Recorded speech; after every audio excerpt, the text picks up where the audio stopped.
Okay, this is probably the last video you're going to see the firearm in for a while. Um, unless something else comes up that involves me wanting to have like a flintlock pistol or something like that. Okay, time for the final Ezo video.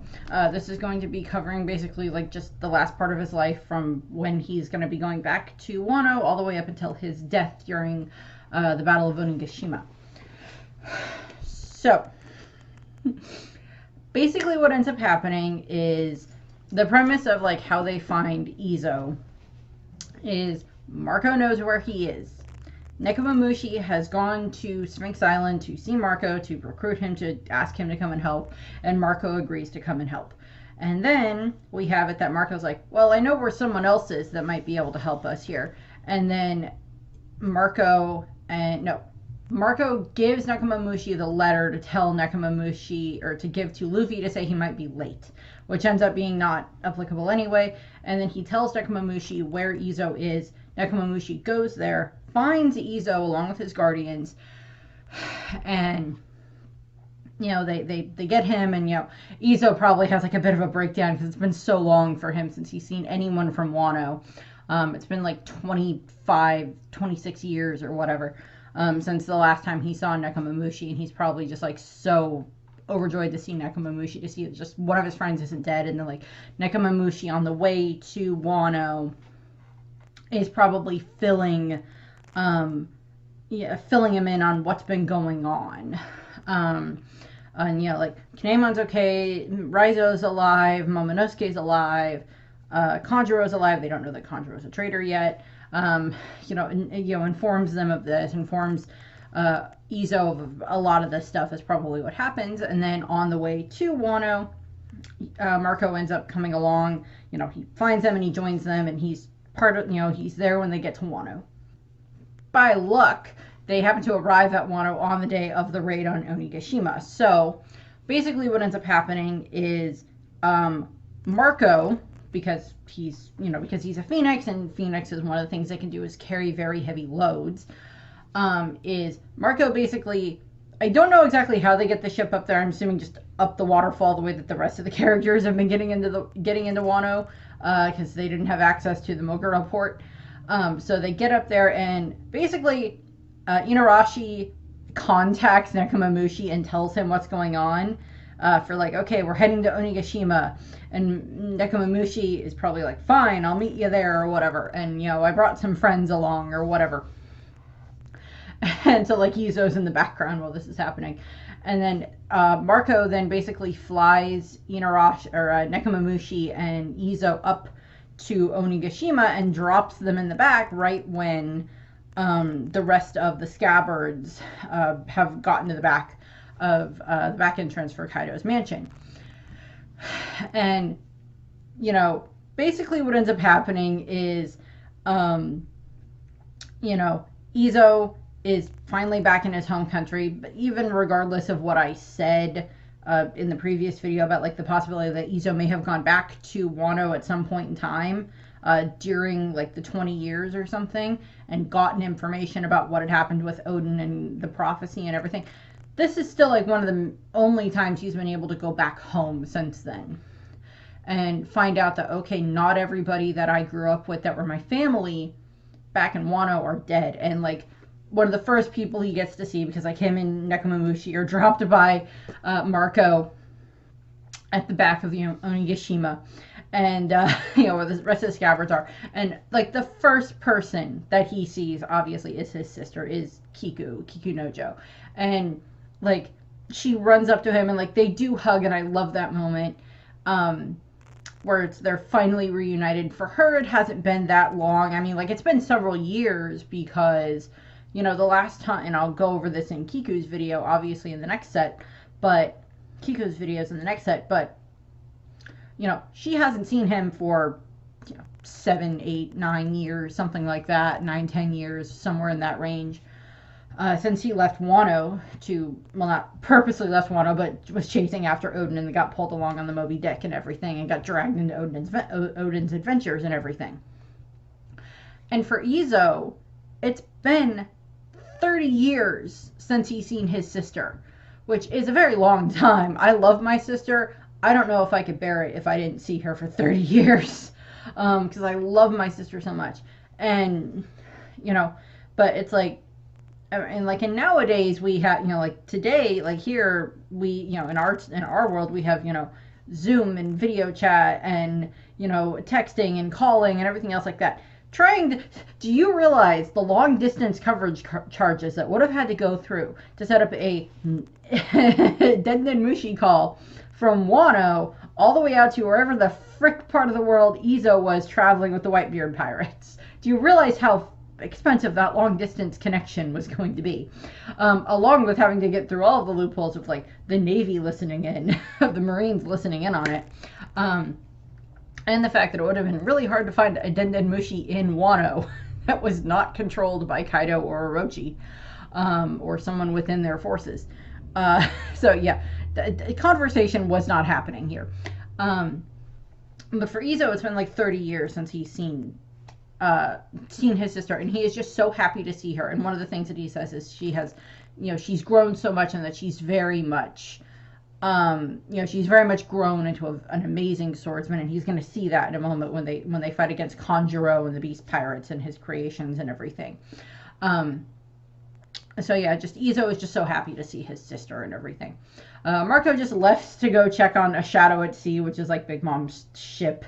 That ends up getting knocked off the side of the side of the waterfall again by him. But what ends up happening is, of course, then it is now time for them to fight against Kanjuro and the Beast Pirates. And, you know, Kiku is the one who clashes with Kanjuro, while the others fight against the rest of the enemies. And these are like riffraff of the Beast Pirates. These are not any of the headliners or the Calamities or Kaido. That's coming up later. This is not that. This is just like meaningless riffraff that like all of these guys should be able to deal with no problem. And they do. It's Kanjuro that gives them the problem, of course, because he keeps taunting Kiku and everything. And, you know, his betrayal, you know, the reveal of his betrayal for the last whole amount of time that they've known each other, is something that it's still very raw and it hasn't quite sunk in for all of them yet. So it makes sense that Kiku would have a hard time fighting him, and again, I'll go into that more in Kiku's videos. But what ends up happening is, you know, they defeat all of them. Kiku seemingly defeats Kanjuro, and then they're heading inside. You know, Izo was part of dealing with the riffraff, just, you know, using his flintlocks and firing off at him and everything. Not too much of a problem there. They make their way into the castle. They start making their way to the performance stage, where once they arrive, Izo is the one who actually disarms King, which I like, that they give Izo that thing, because like Izo, as is like very obvious, and as I have, you know, pointed out several times for these videos, his weapon is flintlocks. His weapon is marksmanship, is his guns, and whatever other types of ammo he's come up with over the years. We don't really get to learn a lot about like his ammo or whatever, but assumedly he can infuse it with hockey and everything, because he's been on like Whitebeard's crew for so long, and he was around Odin for so long and everything like that. He's probably pretty good when it comes to hockey and everything, with observation and armament hockey and everything, for his skills and everything, are probably pretty high spec. But, you know, Izo is the one who shoots the gun, or shoots the sword, I believe it is, out of, or King has either has a sword or a gun in his hand. I don't remember. I think it's a sword, and Izo's the one that shoots it, that disarms King. And then he and the rest of the Scabbards jump Kaido, pushing him over the side of the balcony and into the, you know, falls through the floor, as they are like, Izo is probably just like unloading into Kaido as many times as he can, with his flintlocks, with his dual flintlocks, as many times as he can, while the others are like stabbing Kaido with their swords, just to cause as much initial damage as possible, as they, you know, as Kaido is, you know, falls over the balcony, lands on the floor, crashes through the floor, lands on the part of the basement area, and then, you know, we get the, you know, it's like this whole thing happens pretty quickly, where, you know, he's like, ah, yes, I know all of you, ha ha ha ha, starts taunting them, and then he, you know, he hears Luffy like challenging blah blah blah upstairs, And then Kaido turns into his dragon form. All the Scabbards like stab their swords into him or like grab onto him as he's like flying out of the hole. They declare war on Onigashima and everything like that. The Straw Hats and the Heart Pirates and the Kid Pirates and the Minks and Samurai and everything else like that. And the Scabbards, all that. They declare war on Onigashima as just like, we're going to war. Just fight. Just fight, fight, fight. And, it's just defeat them, blah, blah, blah, blah. Kaido flies, through, ends up on the roof, flies through the hole in the roof, makes the hole in the roof, I think. Flies through it, lands on the roof. The rest of the Scabbards kind of jump off of him. Izo and the Scabbards jump off of him, and they are they're gearing up to fight him. But first we have to have the interstitiary battle, where we have Jack and his squad fight against the Minks for the Guardians and the Musketeers and everything like that, while they're in their Sulong forms, to face off against them to get back at Jack for all the fucking crap he put them through on Zoe and everything. So they're dealing with that. Well, that's going on. Like the rest of the, what are you doing? Yeah. Wag your tail. You're cute. I know, you're very cute, baby. You're very cute little baby boo. Yes, you are. I love you. It's a really nice day outside today, so she just got like a really nice walk with my mom and I. So what ends up happening is, Izo's just kind of like a bystander during this moment while this fight is happening. Kaido's kind of off in the background taunting them about, like, it's been 20 years since, Odin's death, and you guys have achieved nothing, and it's the last ditch effort type of a thing to try to deal with us and everything, and, all of that stuff, like, what's going on there. And, so the Minks defeat Jack and his forces and everything, and then they're sent downstairs, and a bunch of the Minks got injured as well, and they end up downstairs in the other lower level attic areas or whatever. And then it is time for the Scabbards to start fighting against Kaido. And, Inarashi, Nekomamushi, they go Sulong. And then all of them, Izo's probably, like, checked his guns and everything like that to make sure they're all set and ready. Checked his flintlocks. Make sure all of his, like, backup bullets and everything are all ready and everything. And then they all charge at Kaido and they just start fighting him. Throwing whatever attacks they have at him. Slicing with their swords. Izo, I think she sneezed. Are you okay? You're a good girl. You're a good girl. I love you. He's just making weird noises. Yes, you're fine. And so what ends up happening is, we just get like this big battle that's going on here. We're like, they're all just, releasing their attacks at Kaido as fast as they can, trying to set off as many long range attacks as they can, trying to just deal as much damage against Kaido as possible. Izo's firing, his his air bullets or whatever they are at Kaido, trying to cause damage, which probably isn't doing as much as some of the other things are, but he's trying. There's not. Izo is like he's fighting alongside all of them and everything like that. They're like trying to just cause as much damage as possible. We have it that Raizo reflects back the Boro breath, which I'll talk more about when I talk about Raizo. They have the the Odin's two-sword style attack by a bunch of them. Izo's not involved in either of these things. He's just, firing off his bullets as much as he can, which against Kaido isn't probably doing that much damage. But Izo has, like, developed, other attacks and just firing his bullets. He's, like, developed other things like that to a degree. And such. So he's probably causing some damage to Kaido. Probably not as much as some of the others are, but still causing a good amount of damage. And then we have it that Kaido releases his, the huge wind scythe breath that he does. That just sends like all these different like wind scythes everywhere, and one of the ones slices into Kiku's arm and just slices it off pretty clean. Cleanly just slices off her left arm, I believe, and then they all pause in the middle of the battle and they're like, oh, we have to tend to Kiku's arm. And, I don't think any of them would have been angry or disappointed in her if she was like, I can't fight anymore, leave me. But she's like, no, screw it, Kinemon, cauterize it now, is what she does. Again, I love this. And even, and as I'll point out in probably all these videos when it comes to talking about the Battle of Onigashima, Kaido just kind of stops and lets them do this. He's like, wants to see what they're going to do. He's like, okay, well, one of them was really badly injured. I sliced off one of their arms. What's going to happen now? And he's like, well, is she going to bow out, or is she going to, like, keep fighting? It's like, oh, okay. Oh. Bandage wound, reasonable. Cauterizing it. Okay, then. Okay, you get praise for that. He praises them for this. He praises Kiku specifically for this, which, okay, as horrible of a man as Kaido is, if he's praising you on your, like, gumption, take it. Because, like, he's not used to that a lot. Kaido doesn't give out compliments all that much, and I think Kiku is like one of the only Scabbards that actually gets a bit of a compliment from Kaido, a genuine compliment from him.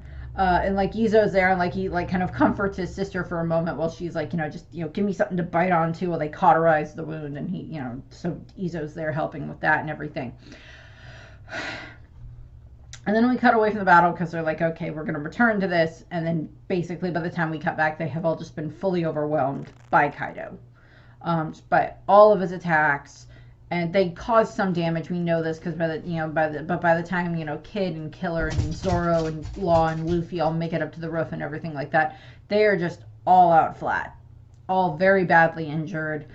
And, Luffy, reaffirms his promise to Kinemon, and then Law teleports all of the Scabbards down into a safe place, which is just, like, the treasure room on the second floor is where they are. Teleports them down to there. And then, what ends up happening is, the Scabbards are just kind of out cold at this point in time. And a mysterious figure is tending to them. Hiyori. It's Hiyori. We know this. It's Hiyori.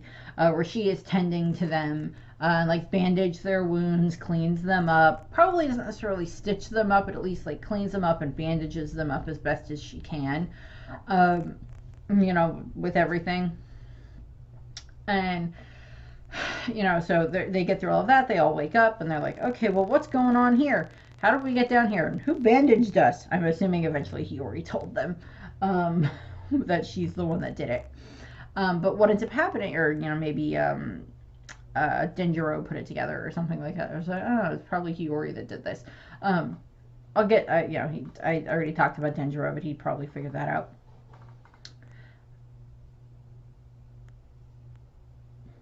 Why'd you leave, Brenda? So they all wake up, they're all trying to figure out what happened, and then they all hear a noise and they turn to look at the door, and in walks a person who appears to be Odin. And that, he's happily greeting his former retainers and everything like that, and they're just like all astonished to see him and everything. And for a little bit, they all believe that it's him, until Ashura Doji is like, that's not Odin. It's kind of, and I'll go over this with Ashura Doji. It's very similar to like how both Brooke and Robin are able to fully see through like Black Maria's illusions. Like they can tell instantly that this is an illusion, this is not real. When she's showing Robin her her friends and her family and stuff like that from Ohara, and for Brooke showing him the Rumbar pirates and everything. Ashura is kind of the one that sees through this. And Izo, he was falling for it, and then Ashura was like, no, it's not them, and then it's Raizo as well. And they reveal that it's the fake Odin, and that it's a drawing by Kanjuro, and that it has dynamite on it. It has explosives, and then that just leads to Ashura attacking and taking the brunt of the explosion to protect the rest of them, which leads to Ashura's death, which I'll get to when I get to Ashura Doji's video. And then we have it that the rest of the Scabbards are like, okay, well, that was not a good thing for us to have to deal with here, but now we have to go find Momonosuke. And so they kind of end up breaking into a few different, or there's several things that happened on what happened here. So they've dealt with the fake Odin. Ashura is dead, and now Izo and the rest of them, as they're running off, because they got like information like where Momonosuke is. So like, okay, we're gonna go find Momonosuke. And then they end up running into Jack, who then Inarashi stays to fight against Jack to finish him off, which he does, as I already talked about. And then the rest of them are like racing through the fortress, where they end up coming across Orochi and Fukurokuju, and then Orochi transforms into his Yamato no Orochi form. And this just leads to where he is very easily decapitated several times by the rest of the Scabbards and everything. And then Raizo stays to fight against Fukurokuju, which I'll talk about Raizo's battle there when I get to Raizo's video pretty soon. Raizo, after I do Kiku, Raizo is, I think, the next one on the list, because I'm kind of doing them in the order that they met Odin. And then I'll finish up with Shinobu when I get to her. But what ends up happening is, so they kind of do that. I'm assuming Izo maybe shot off one of the heads. I'm quite certain he could do that. So at that point in time, Izo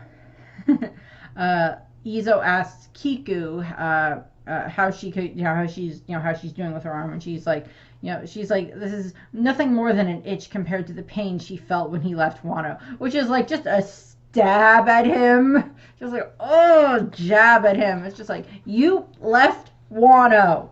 And I was like, I'm sure like Odin probably explained the situation to Kiku later when he returned and everything, and then like, so he's probably had it explained to her, like Inarashi and Nekomamushi may have explained the situation to her for like why he ended up leaving, that it was not his choice, he was trying to stop Odin and everything. But it's like this jab at him, and he's like, he's very, he apologizes for abandoning her and everything without saying anything and everything.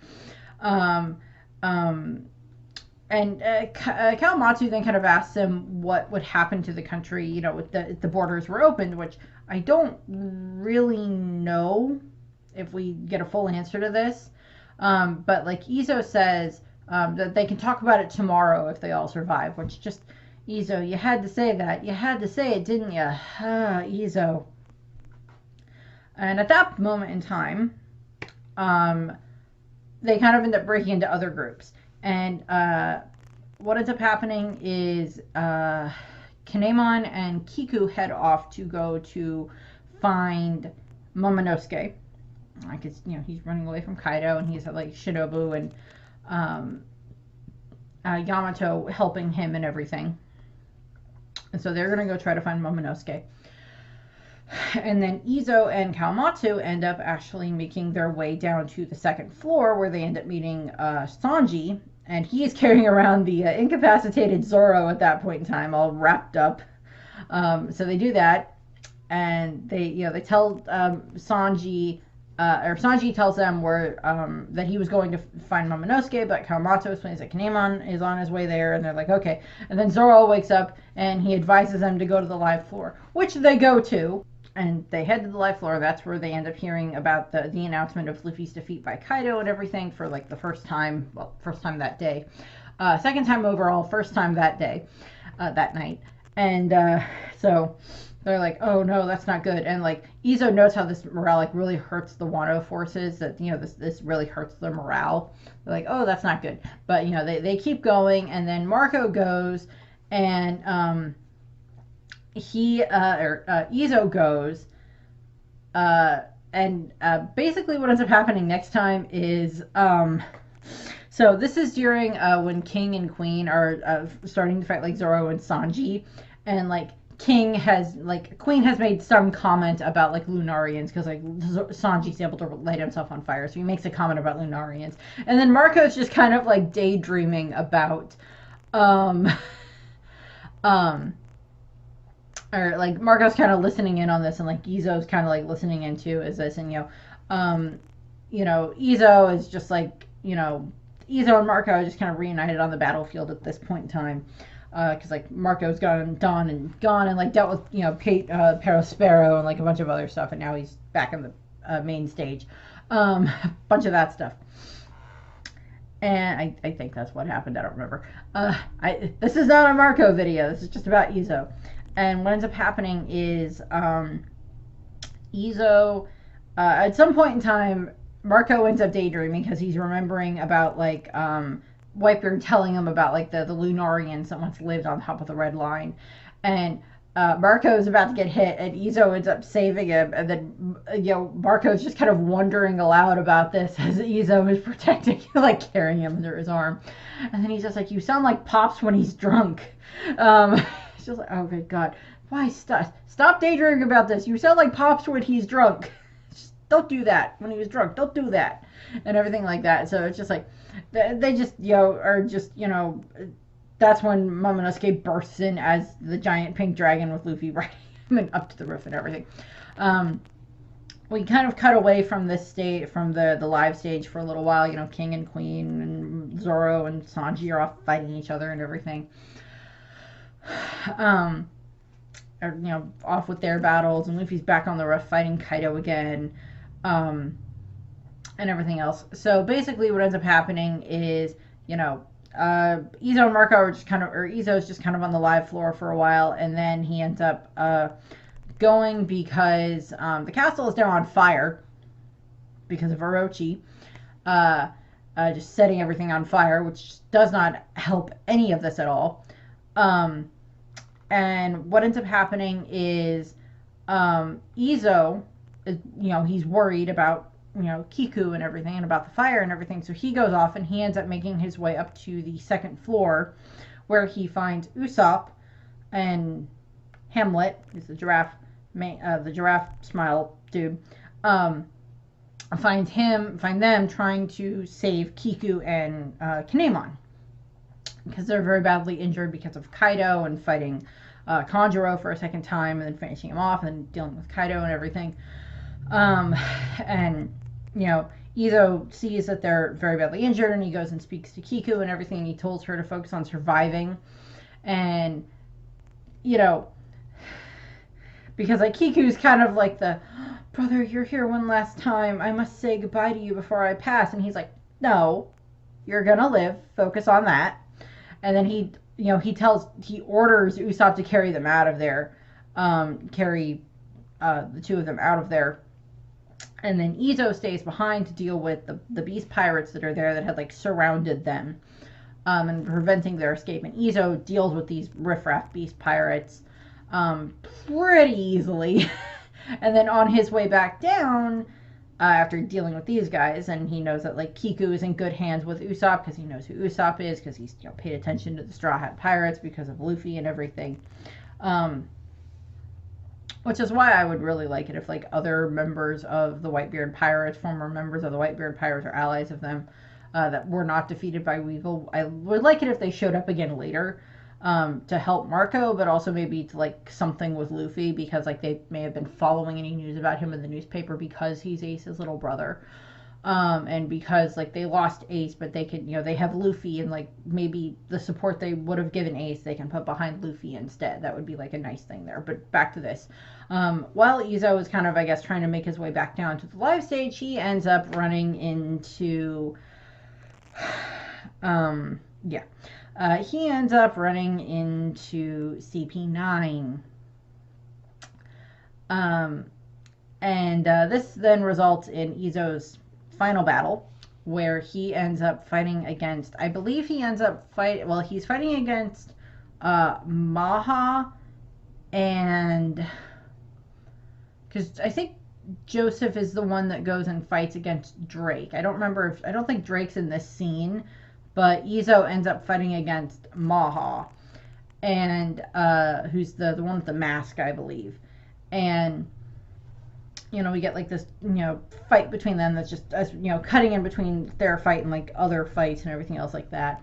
This fight for Izo is not very long, but Maha manages to hit him several times with the Shigan, with the pistol bullet finger, and cause a lot of damage to Izo that way, on top of other damage Izo would have accrued so far from the battle with Kaido. So it's not like Maha was able to take down Izo on his own. He's just the one that did the finishing blow on top of all of the battle damage he would have already accrued from dealing with Kaido and such, and battle damage from like dealing with the beast pirates from earlier. Battle damage accrues, and Maha is able to take him out, but I believe is able to kill him with the finger pistol, the bullet finger, whatever it's called. And I don't remember if Izo is able to take Maha out with him. I don't remember if he does or not. I think he does. I think he is able to like pull off one final shot at Maha, which I think finishes off Maha, as Maha finishes off Izo. So it's like they take each other out, and that's the end for Izo. Basically his legacy, we haven't really learned that much about his legacy yet. We know, or at least not at the time of this video, we know that he would have been taken, that his corpse was taken from Onigashima, as was Ashura-doji's, and that they were taken, and at the very least at the moment, they have been laid to rest in the cemetery in Ringo, and that Izo's pistols are there alongside Ashura-doji's katana. And, Kiku is still there, and she will probably do something to carry on his, on his legacy and everything in some shape or form. At the moment that this video is being recorded, we have not seen who the new daimyo of the Ringo region will be, and given stuff, I don't know if we'll get to there yet, because we still got to go through the Hakumai region anyway and finish up with other stuff based around when this is being recorded and what we've seen in the cover pages for Yamato's cover story.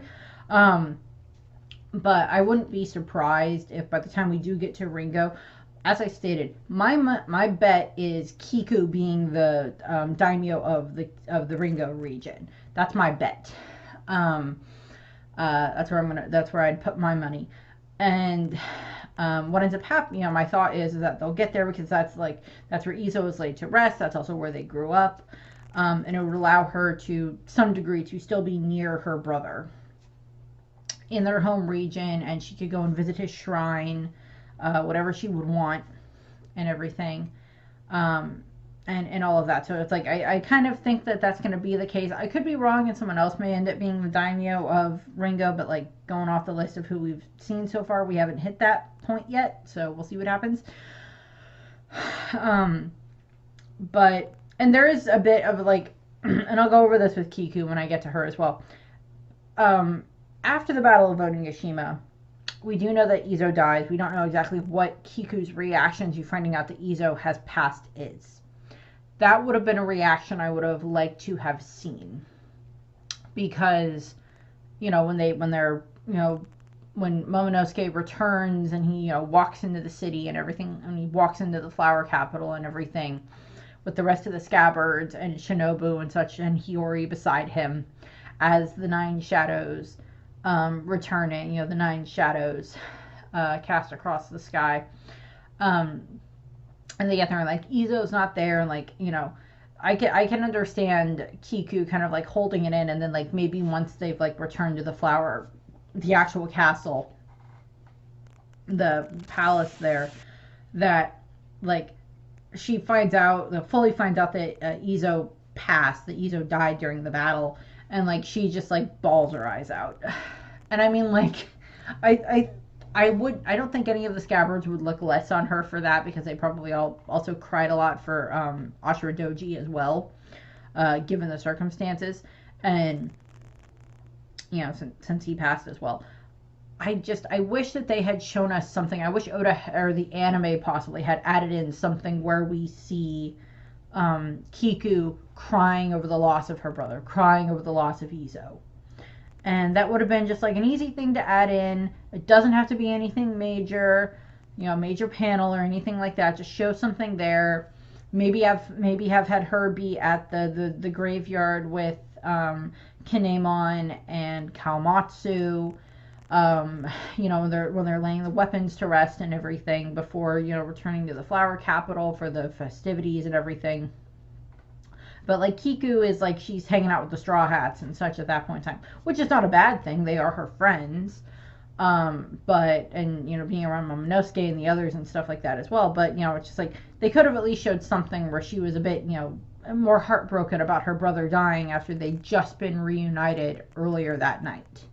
And, like, I bet you Izo had, like, a whole list of things he wanted to talk to Kiku about. Like, just tell her so much about, like, all of his adventures outside of Wano with the Whitebeard pirates and everything else like that. Like, tell her about Pops and all these other members and everything else like that. Like, just, like, all these adventures and everything else like that he got to be on. And, like, Nekomamushi and Inarashi, and I'll go over this again in Kiku's video, probably told her some bits about this and stuff like that. And, like, Odin and Toki may have told her pieces as well. But, like, just, like, so much of that 20-year time span where he didn't get to see her, where it was just him, where there wasn't anybody else from Wano with him. And he probably just had, like, this whole list of things he wanted to tell her. About so many of his adventures and everything else like that.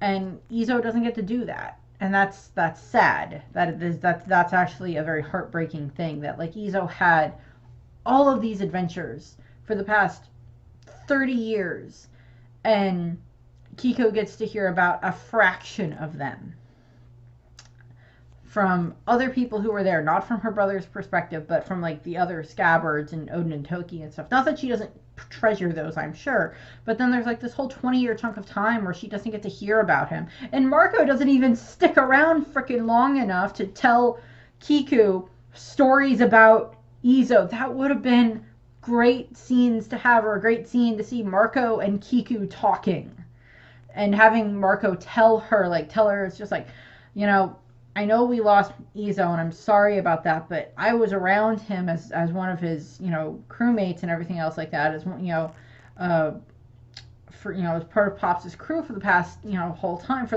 that he was there and everything. And, maybe I can tell you some of the other adventures that we've been on and stuff like that. And that would have been just, like, you don't actually have to show them telling her about it, but, like, just have that conversation there where he's like, hey, I know you just lost your brother, but I've got stories about him that I think you might like to hear about. And then, like, just have her sit down and just, like, he sits and tells her all of these so many different stories about, like, Izo. That would have been a great way of doing it. Because it's like, okay, she lost her brother, but she still has this connection there because of Marco. And that could also be something that gets brought up later, that, like, maybe Marco and... Okay, I thought of something. I'll get back to that in a second. I'll get to the thing I just thought of in a second. But, like, Marco could always show back up again later, like, after, he doesn't have to worry about the Marines attacking Sphinx Island anymore. He could show back up at Wano and be like, hey... hey, Kiku, you want to hear some stories about your brother? And do that. The other thing that I thought of, which could be something that Oda could put into the cover page series, is, what if Izo took after Odin and ended up writing out, like, because Odin has, like, Odin's journal and everything else like that we see throughout the flashback and everything. What if Izo, because he's like, well, I'm not going to get to talk, I don't know when the next time is I'm going to get to see my sister and the others. Maybe I'll write down a bunch of this other stuff, because, like, Lord Odin isn't here anymore to, like, write down a bunch of this stuff, and maybe he started writing down, like, all of these different adventures and stuff like that he got to go on, with the Whitebeard pirates and everything, with his friends there, with Pops and the other crew members and everything. Maybe Izo took after Odin and, like, wrote a bunch of that stuff down and has, like, a journal.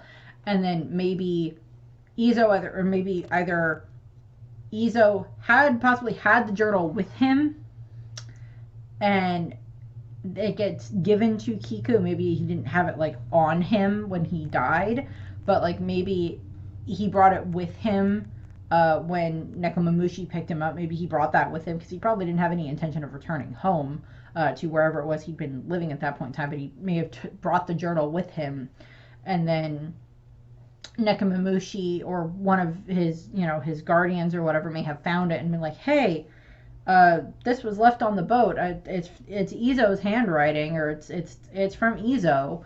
Um, and maybe we should give it to his sister. And Neko's like, oh yeah, that'll be a great idea. And then he like gives it to her or something like that. That would be like a really good thing for like Oda to add in. And then like like if we go through and we get through the cover page series, and like if whenever we run into Kiku, I still really want her to be the daimyo of Ringo.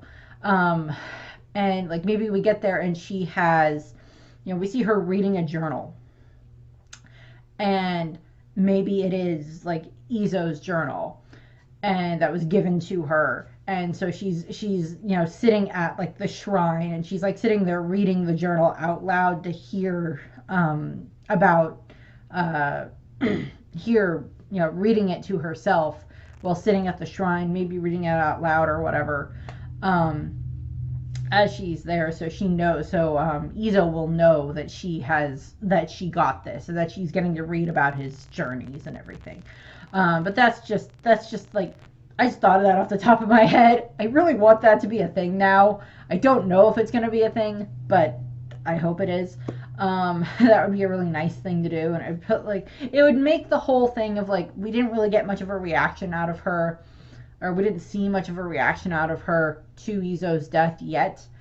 And it might be, it would be a little bit other of a thing that would show us that. So that's what I have here for Izo. The next section of these will be Kiku. Will probably be like the 3 videos about Kiku.